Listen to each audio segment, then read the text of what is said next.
صدق اللہ مولانا العظیم۔ سامنے ذیت شام نظم کی صورت میں کریم آقا علیہ السلام کی ثناخوانی آپ سماعت فرما رہے تھے۔ مختصر سی نثر کی صورت میں اپنی حاضری پیش کروں گا اور اس کے بعد انشاءاللہ رضوان بھائی اور ونار سے ہمارے دوست تشریف لائے ہیں، وہ حاضری پیش کریں گے۔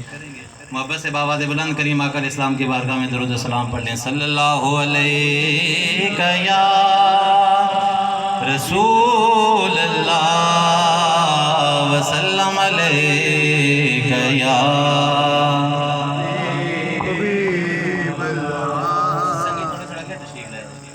تھوڑی مہربانی فرما ہو گیا نعت کا اللہ اکبر یا رسول اللہ حق چار یار نعت کا حسن یہی ہے جس طرح آپ نے سماعت کی کہ انسان کی آنکھیں بند ہوں اور کیفیت کے اندر ڈوبا ہوا ہو، لیکن تقریر کے لیے بیان کے لیے تھوڑا آپ کو متوجہ رہنا پڑے گا تاکہ میں جو بات کروں گا تاکہ آپ کے سینوں تک پہنچے اور آپ کو سمجھ بھی آئے۔ حدیث پاک کے اندر میرے آقا کریم علیہ السلام نے ارشاد فرمایا کہ من سأل الجنت ثلاث مرات، کہ جب کوئی انسان 3 مرتبہ اللہ تعالیٰ سے جنت کا سوال کرتا ہے، سرکار نے فرمایا کہ جنت خود اللہ کی بارگاہ میں عرض کرتی ہے کہ پروردگار اس بندے کو میرے اندر داخل فرما۔ محبت سے کہیے سبحان اللہ۔ میں 3 مرتبہ دعا کر دیتا ہوں، ہو سکتا ہے کسی کی زبان سے نکلی ہو یا آمین قبول ہو جائے اور سب کی بگڑی بن جائے۔ اے پروردگار ہم سب کو جنت عطا فرما۔ آمین۔ اللہم ادخلنا الجنہ، اللہم ادخلنا الجنہ، آمین۔ اللہم ادخلنا الجنہ۔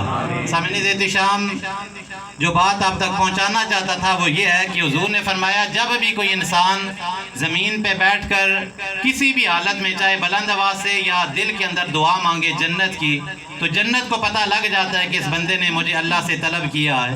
وہ اللہ کی بارگاہ میں عرض کرتی ہے کہ پروردگار اس بندے کو میرے اندر داخل فرما۔ اب جنت کدھر ہے؟ قرآن کہتا ہے عند سدرۃ المنتہا عندہا جنت الماوا۔ زمین سے اوپر آسمان ہے 7، اس کے اوپر سدرۃ المنتہا، پھر اوپر جا کر کہیں جنت ہے۔ حضور کا فرمان یہ بتا رہا ہے کہ جب انسان زمین پہ بیٹھ کر دل میں بھی اگر دعا کرے تو بندے کی اس دعا کو جنت آسمانوں سے اوپر سن لیتی ہے۔ تو بڑا سادہ سا جملہ ہے، اگر میری دعا کو آسمانوں کے اوپر جنت سن سکتی ہے تو جنت کے جو حقدار ہیں اور جنت کے جو وارث ہیں وہ مدینے میں غلاموں کے درود و سلام کو بھی سن سکتے ہیں۔ اب کوئی زبان خاموش نہ رہے، محبت سے پڑھ لیں صلی اللہ علیہ یا رسول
معزز محتشم سامعین ذیت شام، ہمارے بھائی نے اس بڑی خوبصورت بزم کا اہتمام کیا، اللہ کریم اس کی اس کاوش کو بارگاہ اقدس کے اندر منظور و مقبول فرمائے۔ آمین۔ جتنے حاضرین سامعین حاضر ہوئے پروردگار عالم سب کو اپنی رحمت خاص میں سے حظ وافر عطا فرمائے اور قدم قدم پہ اللہ رب العزت سب کو برکتیں نصیب فرمائے۔ وقت چونکہ بڑا مختصر ہے، انتہائی اختصار کے ساتھ ہم جملے آپ کے گوش گزار کرنے ہیں۔ حضرات علی وقار سورہ ہود کی ایک آیہ مقدسہ کا کچھ حصہ آپ کے سامنے تلاوت کیا ہے۔ یہ وہ صورت ہے کہ اس کے اگر ابتدائی حصے کو دیکھا جائے تو اللہ رب العزت نے اس کے اندر مختلف نبیوں کا ذکر فرمایا۔ جناب موسیٰ علیہ السلام کا تذکرہ کیا، جناب شعیب کا تذکرہ کیا، جناب حضرت لوط کا تذکرہ کیا، جناب عیسیٰ اور موسیٰ پاک کا تذکرہ کیا، دیگر پیغمبروں کے تذکرے کیے، ان کے واقعات کو بیان فرمایا. اور سارے نبیوں کے واقعات بیان کرنے کے بعد سورت کے آخر میں اللہ رب العزت نے وجہ بیان فرمائی کہ اے مدینے والے مصطفیٰ، ان نبیوں کی باتیں کرنے کا مقصد اور وجہ کیا ہے. محبت سے کہیے سبحان اللہ. اب اللہ نے گزشتہ نبیوں کے جو واقعات بیان فرمائے اس کی وجہ کائنات کا پروردگار بیان فرما رہا ہے کہ یہ واقعات میں نے کیوں بیان فرمائے. اب ذرا محبت سے کہیے سبحان اللہ. قرآن سے جس بندے کو جتنا پیار ہے، آپ اللہ کا ذکر کرنے کے لیے آئے ہیں تو کوشش کریں کہ زبانیں اللہ کے ذکر سے تر رہیں. جس بندے کو قرآن سے جتنی محبت ہے بآواز بلند کہہ دے سبحان اللہ. سبحان اللہ. مالک کائنات نے ارشاد فرمایا کُلًّا نَقُصُّ عَلَيْكَ مِنْ أَنْبَاءِ الرُّسُلِ مَا نُثَبِّتُ بِهِ فؤادك. پروردگار نے ارشاد فرمایا اے میرے محبوب، یہ جو رسولوں کے تذکرے بیان فرمائے، یہ جو تیرے سامنے میں نے نبیوں کی باتوں کو بیان کیا، اس کی وجہ کیا ہے؟ مالک کائنات نے فرمایا ما نثبت به فؤادك. اے میرے پیارے یار، یہ نبیوں کے تذکرے میں نے اس لیے بیان فرمائے تاکہ تیرے دل کو قرار نصیب ہو جائے. حضرات علی وقار اس آیت سے پتہ لگا کہ نبیوں کا ذکر کرنے سے اللہ بے چین دلوں کو چین اور بے قرار دلوں کو قرار عطا فرماتا ہے. تو سامعین عزیز شام، جو نقطہ آپ تک پہنچانا چاہتا ہوں وہ کمال کی بات اور نقطہ یہ ہے کہ اگر جناب آدم سے لے کر عیسیٰ تک نبیوں کا تذکرہ کرنے سے کائنات کا رب دلوں کو مضبوطی اور قرار عطا فرماتا ہے، تو جب سارے نبیوں کا امام جناب محمد عربی کا تذکرہ کیا جائے، خود سوچو نا پھر کائنات کا رب دلوں کو کتنا قرار عطا کرتا ہوگا. اسی لیے ہم محبت سے کیا بات کرتے ہیں کہ نہ پوچھو کہ کیا ہے ہمارے محمد، نہ پوچھو کہ کیا ہے ہمارے محمد، حبیب خدا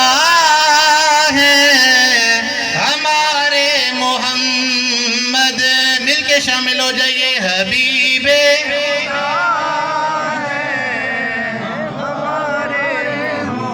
سارے حضرات اللہ کے نبی کی محفل میں آئے ہیں، کسی اور مقصد کے لیے نہیں آئے، اور اپنے نبی کا نام لینا ہے.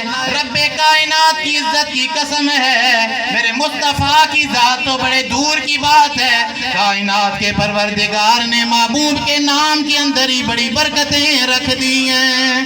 جناب عبداللہ بن عمر مشہور صحابی رسول ہیں، فرماتے ہیں میرا پاؤں سن ہو گیا، بڑی تکلیف محسوس ہونے لگی. پاس بیٹھے ہوئے میرے ایک بھائی نے مجھے ایک مشورہ دیا، کہنے لگا اے عبداللہ، کائنات کے اندر جس ہستی سے سب سے بڑھ کر پیار کرتا ہے اس کا نام اپنی زبان سے پکار لے، ابھی اللہ تمہیں شفا عطا فرما دے گا. جناب عبداللہ نے وہ مشورہ سنا اور فوراً اسی جگہ پہ بیٹھ کر آپ نے پکارا یا محمد یا محمد. فرماتے ہیں جو ہی میں نے مدینے والے مصطفیٰ کا نام بلند کیا، رب کعبہ کی عزت کی قسم ہے، چند لمحوں کے اندر ہی اللہ نے میرے پاؤں کی اس تکلیف کو دور فرما دیا. اللہ کی بارگاہ میں دعا ہے کہ اللہ رب العزت مصطفیٰ کے اس نام کے صدقے ہم سب کی تکلیفوں کو دور فرمائے. محبت سے پڑھ لیں حبیب خدا ہے محمد، حبیب خدا ہے. تو قرآن کی آیت سے پتہ لگا کہ نبیوں کا تذکرہ کرنے سے اللہ دلوں کو چین بھی عطا فرماتا ہے، دلوں کو قرار بھی عطا فرماتا ہے. اور آج ہر بندے کا مسئلہ یہ ہے، ہر بندہ کہتے ہے کہ سب کچھ موجود ہے لیکن دل کے اندر سکون نہیں، گھروں میں چین نہیں. تو بھائی قرآن نے مسئلہ حل کر دیا کہ اے دلوں کا چین حاصل کرنے والوں، اے دلوں کا قرار حاصل کرنے والوں، ادھر ادھر بھٹکنے کی ضرورت نہیں. جب تمہارا دل بے چین ہو، مدینے والے مصطفیٰ کی محفل سجا کے بیٹھ جایا کرو، اللہ تمہیں دلوں کا چین اور قرار عطا فرما دے گا. تو اللہ رب العزت نے فرمایا نبیوں کا تذکرہ کرنے سے دلوں کو مضبوطی ملتی ہے. بولیے دلوں کو چین ملتا ہے، دلوں کو آواز بلند بولیے دلوں کو چین ملتا ہے. جناب موسیٰ علیہ السلام اپنی قوم کو لے کر کسی خاص مشن کے لیے نکلے، 12 قبیلے جناب موسیٰ علیہ السلام کے ساتھ موجود ہیں۔ ایک مقام پہ پہنچے، پانی ختم ہو گیا، قبیلے کے لوگ جناب موسیٰ علیہ السلام کی بارگاہ میں آئے اور آ کر عرضی پیش کی کہ جناب موسیٰ پانی ختم ہو گیا، بندوں کی تعداد وافر مقدار میں ہے، کرم نوازی فرمائیں، اللہ سے پانی لے کر دیں۔ بولی اللہ سے؟ اب اللہ ان کا بھی اللہ تھا، ان کا بھی رب تھا، وہ بھی اللہ سے مانگتے، انہیں چاہیے تھا کہ بھائی پانی تو اللہ دیتا ہے، بارش تو اللہ برساتا ہے، رب سے مانگ لو۔ لیکن تھے بنی اسرائیل والے، لیکن پتہ انہیں بھی تھا کہ دیتا کائنات کا رب ہی ہے، لیکن کبھی موسیٰ کے وسیلے سے دیتا ہے، کبھی محمد کے وسیلے سے دیتا ہے۔ تو جناب موسیٰ کی بارگاہ میں آئے، اللہ کی بارگاہ میں عرضی پیش کریں کہ اللہ ہمیں پانی عطا فرمائے۔ اب جناب موسیٰ علیہ السلام نے قوم کی بات سنی، اللہ کی بارگاہ میں عرضی پیش کی۔ اللہ کو یہ واقعہ، یہ سارا جو سلسلہ ہوا اتنا پسند آیا کہ اللہ رب العزت نے اسے قرآن کا حصہ بنا دیا۔ اب جناب موسیٰ علیہ السلام نے اللہ سے پانی طلب کیا، پروردگار نے کیا ارشاد فرمایا؟ محبت سے قرآن سن کے محبت سے کہیے سبحان اللہ۔ مالک کائنات نے ارشاد فرمایا وَإِذِ اسْتَسْقَىٰ مُوسَىٰ لِقَوْمِهِ فَقُلْنَا اضْرِب بِّعَصَاكَ الْحَجَرَ۔ جب جناب موسیٰ نے رب کائنات کی بارگاہ میں عرضی پیش کی، اے پروردگار میری قوم مجھ سے پانی طلب کر رہی ہے، میرے مالک پانی عطا فرما، تو رب کائنات نے فرمایا اے میرے پیغمبر جناب موسیٰ اضرب بعصاک الحجر، اپنی لاٹھی اٹھا، اپنا عصا اٹھا، اپنی جنابے والا کھونڈی اٹھا اور اٹھا کر فلاں پتھر پہ مار۔ جناب موسیٰ علیہ السلام اٹھے، رب کا حکم مانتے ہوئے اپنی لاٹھی کو اٹھایا، جس پتھر کا پروردگار نے حکم دیا تھا جناب موسیٰ نے اپنی لاٹھی کو، اپنے ڈنڈے کو اس پتھر پہ مارا۔ ادھر موسیٰ کے پتھر پر مارنے کی دیر تھی، قرآن کہتے ہیں فَانْفَجَرَتْ مِنْهُ اثْنَتَا عَشْرَةَ عَيْنًا۔ جناب موسیٰ نے جو ہی اپنی اس لاٹھی کو اس پتھر پہ مارا، اس چھوٹے سے پتھر میں سے کائنات کے پروردگار نے 12 چشمے جاری فرما دیے۔ اب 12 قبیلے کے لوگ تھے، 12 قبیلے موجود تھے، پتھر میں سے 12 چشمے نکل آئے۔ جناب موسیٰ نے فرمایا کہ ہر قبیلہ ایک ایک چشمے سے اپنا پانی حاصل کر لے۔ اب قوم کو پانی مل گیا، وقت گزرتا گیا، وقت آ گیا میرے اور آپ کے نبی علیہ السلام کا۔ سرکار مدینے سے اپنے صحابہ کو لے کر مکے کی طرف نکلے، حدیبیہ کے مقام پہ پہنچے، وہی مسئلہ صحابہ کے ساتھ پیش آ گیا، پانی ختم ہو گیا۔ ادھر بنی اسرائیل والے گئے تھے جناب موسیٰ کے پاس کہ یا جناب موسیٰ پانی ختم ہو گیا، پانی عطا فرمائیں۔ ادھر صحابی کے پاس جب پانی ختم ہوا، صحابہ گئے حضور کے پاس، یا رسول اللہ پانی ختم ہو گیا، کریم آقا کرم نوازی فرمائیں۔ میرے آقا نے فرمایا جس کے پاس جتنا پانی ہے میری بارگاہ میں پیش کر دو۔ سارے لوگوں نے پانی جب اکٹھا کیا تو ایک چھوٹے سے پیالے کے اندر تھوڑا سا پانی بنا۔ سرکار نے فرمایا پانی میرے سامنے پیش کیا جائے۔ اب پیالہ پانی کا حضور کے سامنے پڑا ہے، مدینے والے مصطفیٰ نے کوئی دعا نہیں کی، حضور نے کوئی اور کام نہیں کیا، سرکار نے پیالہ سامنے رکھ کر اپنا مبارک اور سونا ہاتھ چمکتا ہوا اس پیالے کے اندر رکھا۔ صحابی کہتے ہیں رب کعبہ کی عزت کی قسم ہے، ہم نے اپنی آنکھوں سے یہ منظر دیکھا کہ مصطفیٰ کی ہاتھوں کی انگلیوں سے چشمے جاری ہو گئے۔ واپس سے کہیے سبحان اللہ۔ آج تک کسی نے سنا ہے کہ ہاتھوں کی انگلیوں سے پانی جاری ہو جائے؟ لیکن صحابہ فرماتے ہیں ہم نے یہ منظر اپنی آنکھوں سے دیکھا تھا کہ دنیا والوں جب مصطفیٰ سے پانی طلب کیا، حضور نے اس پیالے کے اندر جب ہاتھ رکھا، ہم نے یہ نظارہ اپنی آنکھوں سے دیکھا کہ مدینے والے مصطفیٰ کی مبارک انگلیوں سے پانی جاری ہے۔ اب کوئی اللہ کی بارگاہ میں ہاتھ جوڑ کر عرض کرے پروردگار بنی اسرائیل والے بھی تیرے بندے تھے، یہ بھی تیرے بندے ہیں، ادھر بھی تیرے نبی سے پانی مانگا تھا، ادھر بھی تیرے نبی سے پانی مانگا ہے، لیکن ادھر تو نے فرمایا کہ موسیٰ اٹھ، اپنا لاٹھی اٹھا، پھر پتھر پہ مار، پھر پانی عطا کیا، اور پروردگار ادھر کچھ بھی نہیں کیا، فرمایا اے محمد اپنا ہاتھ پانی میں رکھ دے، تیرے ہاتھوں کی انگلیوں سے پانی جاری کر دوں گا۔ پروردگار یہ ماجرا کیا ہے؟ گویا جواب قدرت آیا یہی تو تمہیں بتانا چاہتا ہوں، وہ کلیم کا معاملہ تھا، یہ حبیب کا معاملہ ہے۔ اسی لیے ہم کہتے ہیں نہ پوچھو کہ کیا ہے ہمارے محمد حبیب خدا ہیں، ہمارے محمد حبیب۔